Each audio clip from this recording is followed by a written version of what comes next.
Thank you for tuning in to School Mental Health, Beacons of Hope, where we gather diverse perspectives on creating inclusive school communities to support students. This podcast is brought to you by Erica's Lighthouse and hosted by me, Brandon Combs, Executive Director. Today's topic is integrating mental health into physical education with our guest, Stephanie Morris.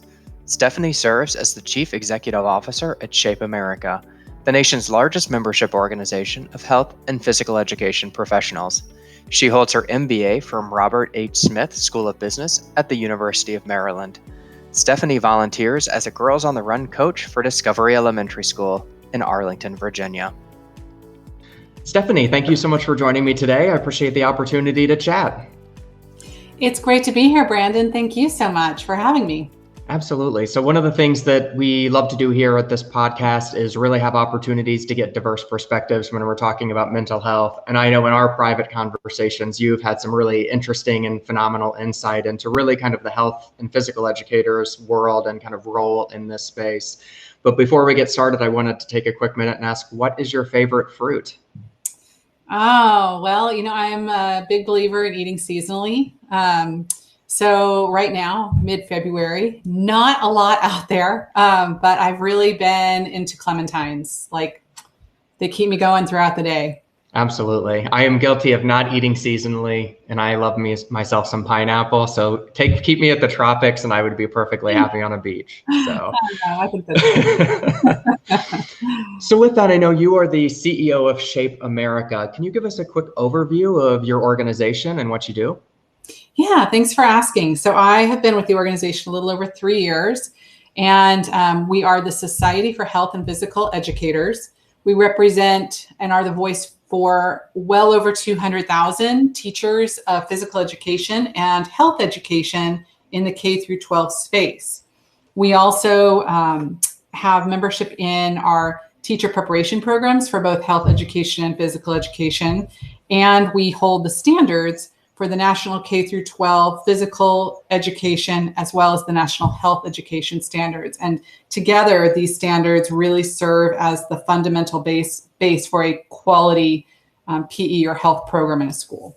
Mm-hmm. And we at Erica's Lighthouse love our skills-based education and have really dove headfirst into it. But one of the challenges that we struggle is helping our mental health side as we kind of straddle this bridge of understanding what are the National Health Education Standards and really what skills-based education. Do you mind kind of providing a quick overview on that? Sure, absolutely. Well, first, I would say, even in my short time, relatively speaking, at Shape America, I think there's been a lot of growth and understanding of the important connection between mental health and skills-based health education. We last published the health education standards in 2007. So a lot has changed in our world since then. And I think I'm very proud of the field and the leadership who have contributed resources and professional development opportunities to really help teachers understand that teaching skills-based health education is really helping kids connect the dots between the importance of taking care of their mental health as well as their physical health. So how can I expand on that, though?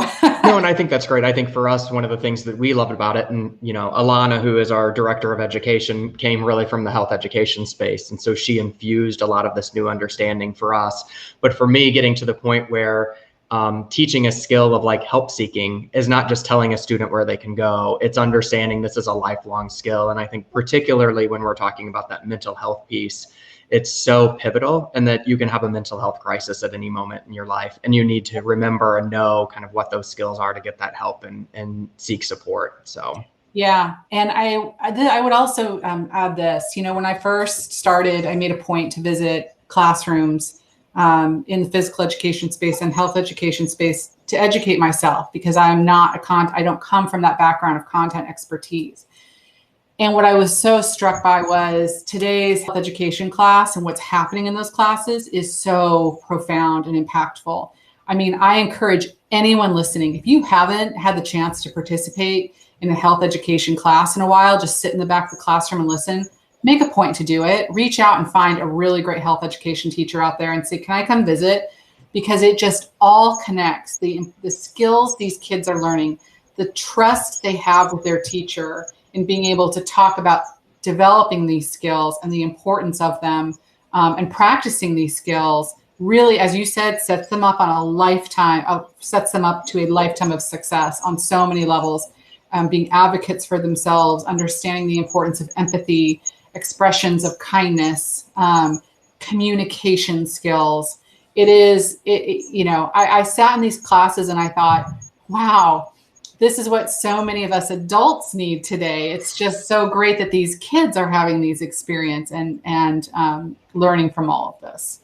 Yeah, I think one of the things I thought was really profound, I had Jessica Lawrence on another podcast, and she really expressed that health education is social emotional learning, and that those are so infused. And I know that in particular, Shape America has really dove into this with your Health.Moves.Minds program. Can you talk a little bit about that?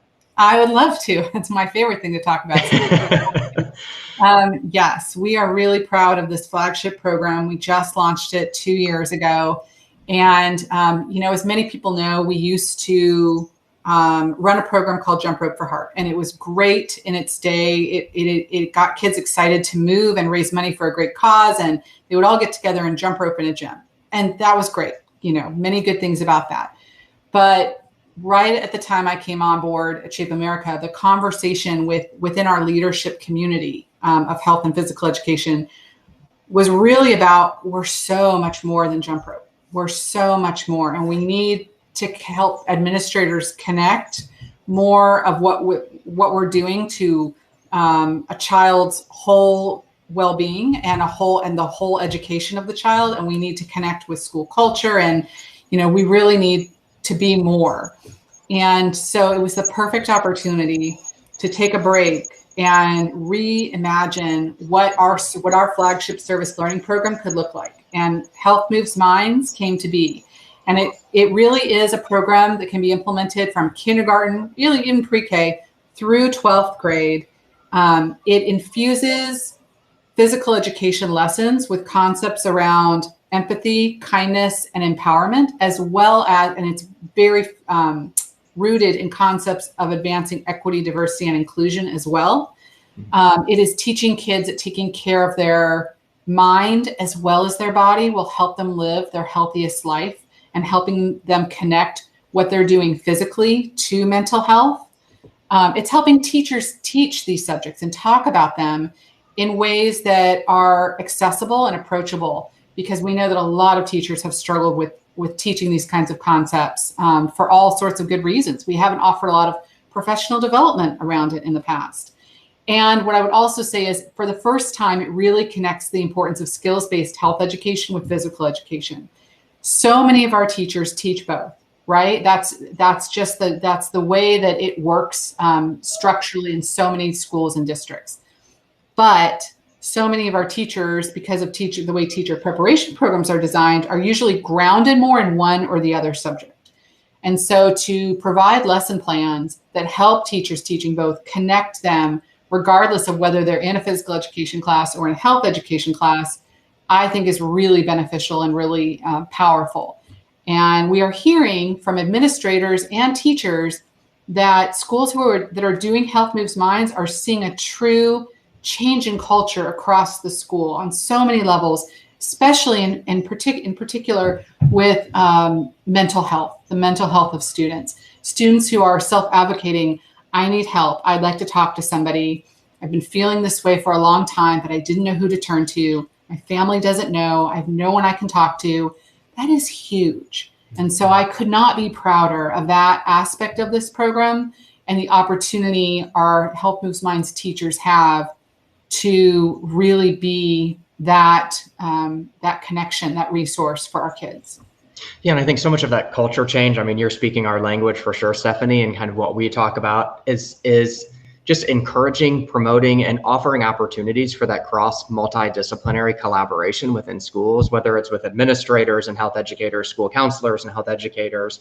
I mean, I think you hit on it so well earlier when you're talking about health education. I mean, it really does hit on literally every topic that we are talking about within a school community. And so allowing those health educators opportunities to collaborate with a school mental health professional is so key. And I think the Health.Moves.Minds program just really demonstrates that in also a fun way. I mean, let's be honest, the kids are enjoying it too. So Yeah, that's an important piece of it for sure. Fun and absolutely. celebration. Absolutely. Well, we work a lot within the health education space and primarily with health educators. But what are some ways that physical education can play within school mental health too? I know you've talked about the Health.Moves.Minds program, but really kind of digging deeper. And I know that you and I have talked about some of the other cool aspects and things happening around the country. Mm-hmm. Yeah, I think there's so much opportunity to see and employ physical education teachers as really frontline resource providers on the mental health education front. I think that, like I said before, but it's just true, there hasn't been enough professional development around that piece to help teachers understand the role that they can and should be playing in their classrooms, in their PE programs. And so it's been really exciting to connect with groups like yours and have conversations where we can think about how to provide more of that professional development and deploy those resources to help our teachers fill that role and meet that need.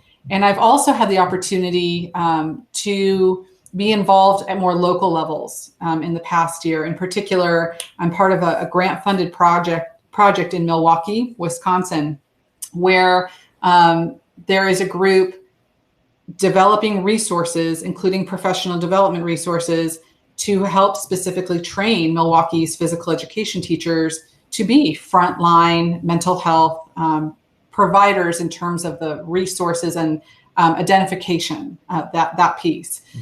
And it's just so encouraging to see the possibilities, and in particular, to see the connections being made between mental health education and also structural and institutional racism, and thinking through how we really advance equity and accessibility from that lens as we do this work as well. There are things coming together that give me a lot of encouragement. I think there's still so much more to do because, as we've agreed, Brandon, a lot of people don't make the connections and think of these subjects as very different. And yet there's so much opportunity to serve and meet needs if we connect them, but also provide professional development. Yeah, I mean, I think at the end of the day, I mean, we are trying to hit this point home as much as possible. I mean, when we go into a school, no matter who the educator is, the first thing their question is like, what if I'm the trusted adult? What if I'm the one the kid's coming to needs help, and I don't know how to respond to that? And at the end of the day, like, that barrier is stigma, and it is fear of the conversation, fear of what this could lead to. And I think just overcoming that. And I think the way that Shape America is approaching it and making it so much more accessible and having so many more what we would consider upstream conversations. You're not going straight to depression or something even more serious like schizophrenia when you're talking about mental health. I mean, you're talking about general SEL principles and practices and help seeking to really open up that conversation and begin getting educators comfortable with this idea that we all have a role. And I think in particular, when I'm looking at the physical education space, it's frequently, it's a fun class and kids look forward to it. And that just reduces that barrier with that educator so much more of, oh, I'm having fun with this teacher. Maybe I can talk to them. And so I think the discussion you had about being frontline workers is so key when we move forward. No, I could not agree with everything you just said more. What are some ways, particularly from Erica's Lighthouse perspective? I mean, we are I should say I'm very interested, but I know the rest of my team is as well when we're talking about this concept and this idea, so many physical health educators or so many physical educators are also health educators. And there's this tremendous crossover. What can we be doing to better help this conversation within the PE space? If there is that transition to health, or are there other programming opportunities we can be doing within PE? What a great question. I will say first, yes, to your point, 50% of our community teach health at some level. Within that, probably about 10% exclusively teach health education. But there is another 50% that primarily teach physical education. And yet the connection to the program that you all have and what we're talking about here is one that really should be made with those who just teach physical education.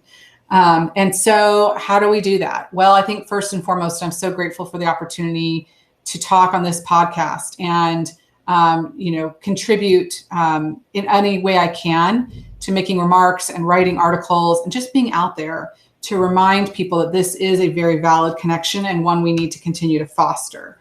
And to really encourage opportunities for conversation and especially professional development around how we make these connections. And as you said, make them in a way that doesn't feel scary, that doesn't, make a person feel like now all of a sudden I have to be an expert on all of these mental health areas. That's not what this is about. But this is about, first and foremost, understanding mental health is important for every one of us individually.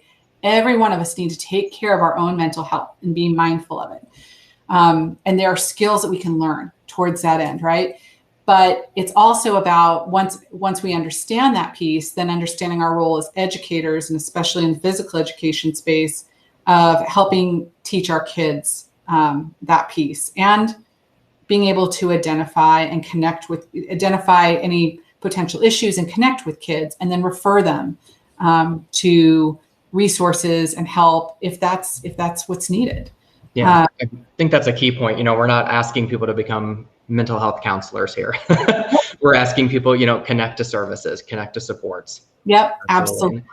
And I think that piece that is so tied into the physical education space. I mean, good mental health practices are good physical health practices. I mean, we're not talking about, rocket science. This isn't crazy. This is good nutrition.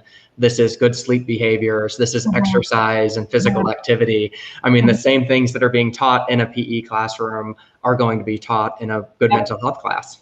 And towards that, exactly what you just said, towards that end, and this just comes right back to why Health.Moves.Minds is so important for us. We're more than about jump rope. We're more than about sports units. So many people have a very traditional model in mind when they think of PE, because what we experienced as kids was probably much more sport unit based. And while that is still in place in some areas, we are rapidly moving into a much more holistic framework for what quality standards-based physical education should look like. It should be about putting kids on a path to a lifetime of physical literacy, absolutely. But a big piece of that is helping them find ways to move that feel good to them, that feel self-affirming, that help promote body positivity, and then helping them master the skills to continue moving in ways that feel good to them. Yeah. And I think that's key. And I think that we have so many opportunities to continue to work together, particularly in that PE space. I mean, even outside of the health ed, which we know we still have work to do within mental health in that space too. But I think if we can bridge that divide within the PE space and make it more comfortable, it's just going to make our job within the health education space even easier.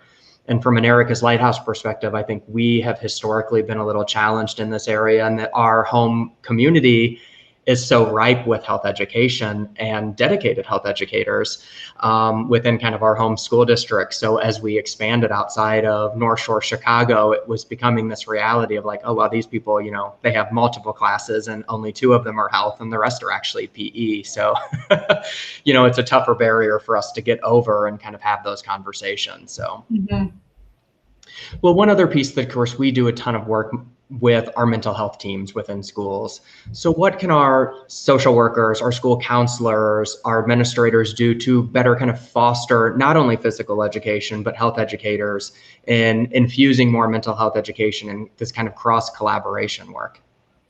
That is such a great question. I think first and foremost, what we really hope to see at Shape America is a better understanding of what physical educators are doing in their programs today. And that requires sometimes just actually being there, being present and witnessing it. Just as I said, hey, go visit a health education class if you haven't recently.